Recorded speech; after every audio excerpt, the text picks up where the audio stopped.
Okay, resting meat and fish. Okay, it's one of, if not the most important part of cooking meat or fish. Okay, I'm going to bang on about this constantly. Once a piece of meat or fish is cooked, it should be left to rest before serving. Okay, and this allows the muscle to relax and it to become tender.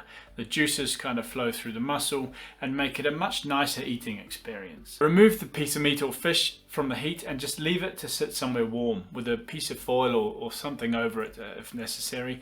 The internal temperature will continue to rise slightly initially, so you shouldn't put it somewhere where it's too hot and where it could carry on cooking. In most cases, somewhere below 55 degrees should be safe. Okay, ideally, if you have the luxury of 2 ovens in the kitchen that you're working in, then leave it sitting in an oven at 55, kind of maximum 60 degrees. Okay, with the warming plates. Take care not to leave the pan or the tray sitting on a stone or tiled surface because this will just suck the heat out directly within a few seconds. Okay, so let's say for simple maths, it's 30 minutes per kilo.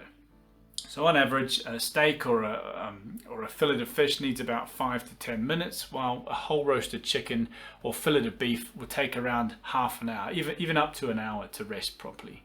Okay, you're more likely to under-rest something than over-rest something. So it's really vital that you factor this in your time planning. Okay, never ever neglect this stage. Okay, if you're running a bit behind, then just make them wait.